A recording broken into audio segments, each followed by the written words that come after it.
Salut, salut! Aujourd'hui, on parle de la première étape quand tu veux acheter une maison. Et non, je te parle pas de réfléchir combien de chambres tu veux. Je te parle pas non plus de visiter. Je te parle de faire une préautorisation hypothécaire. Trop souvent, je vois des gens qui commencent à magasiner, qui me demandent des visites, qui m'appellent, qui me disent « Ouais, la propriété au 123 rue des Bananes, est-tu encore disponible? » Puis là, je fais « Oui, il est encore disponible. As-tu une préautorisation hypothécaire? » Non, non. En fait, j'ai juste commencé à regarder. Mais si tu es en train d'appeler un courtier, là, qui est la pire affaire que tu pourrais faire, mais que tu es en train d'appeler un courtier pour demander si c'est disponible, clairement, tu es trop loin dans ton processus, fait qu'on back off un peu. Première chose que tu devrais faire, si tu penses peut-être réfléchir à t'acheter une maison, c'est d'entrer en contact avec un courtier immobilier, pas hypothécaire, immobilier. Pourquoi? Parce que tu veux que dans ton projet, il y ait un réseau de professionnels qui ont l'habitude de travailler ensemble pour que ça soit plus facile.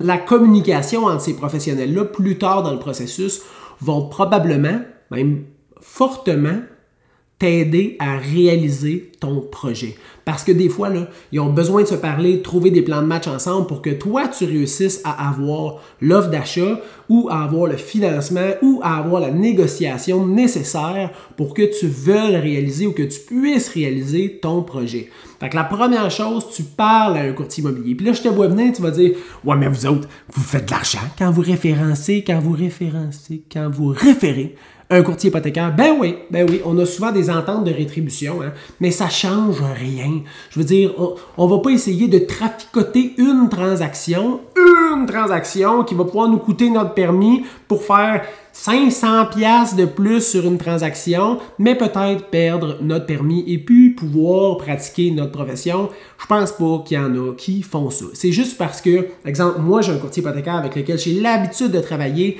ben on se parle souvent, on est capable de trouver des stratégies. Je sais que quand je vais lui donner le contact de mon client, il va l'appeler tout de suite. Fait que tout ça, là, c'est pour ça que le courtier immobilier, c'est la première personne que tu contactes. La deuxième personne que tu vas contacter, c'est le courtier hypothécaire pour lui donner toutes les informations pour qu'il puisse faire ta préautorisation hypothécaire. Une fois que tu vas avoir ça, là, on va savoir c'est quoi le montant avec lequel on est capable de travailler. Puis là, ça se peut qu'ils te disent « T'es bon pour 600 000, tu fasses comme, c'est quoi le paiement de 600 000? Aucune chance que je paye 600 000 une maison. » Puis tu vas dire à ton courtier immobilier « Hey, regarde, moi, c'est 450 000 maximum, mais je peux aller jusqu'à 600 000. » By the way, sors la préautorisation hypothécaire la plus élevée possible pour démontrer que tu n'es pas à la gorge quand tu fais ton offre d'achat.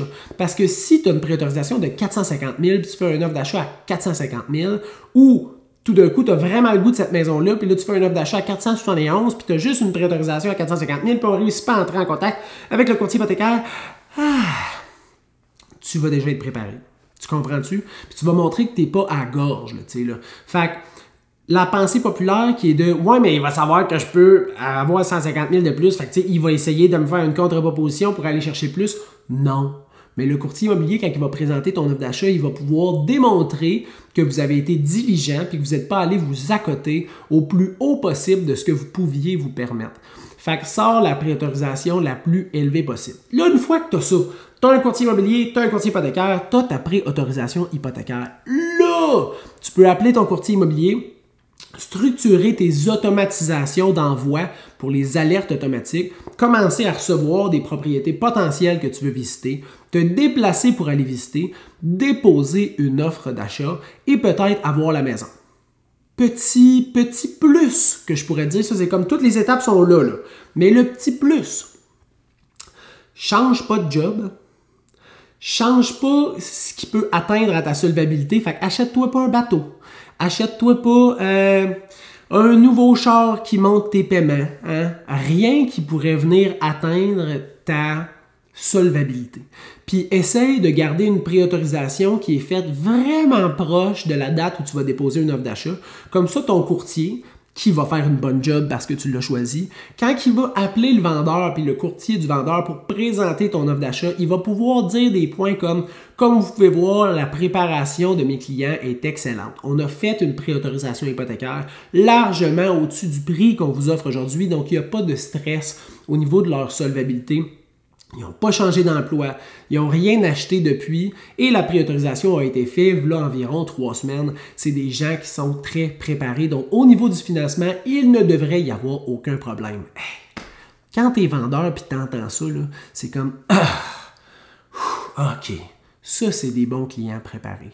Fait que les étapes, là, courtier immobilier, courtier hypothécaire, automatisation d'alerte, visite et dépôt d'offres d'achat sans changement dans ta situation. Si tu fais ça, tu as toutes les étapes pour que tu puisses te donner le plus de chances de réaliser le plein potentiel de tes rêves immobiliers. Si jamais tu as des questions, tu peux toujours m'écrire au info@serviceimmobilier.ca, info@serviceimmobilier.ca au singulier.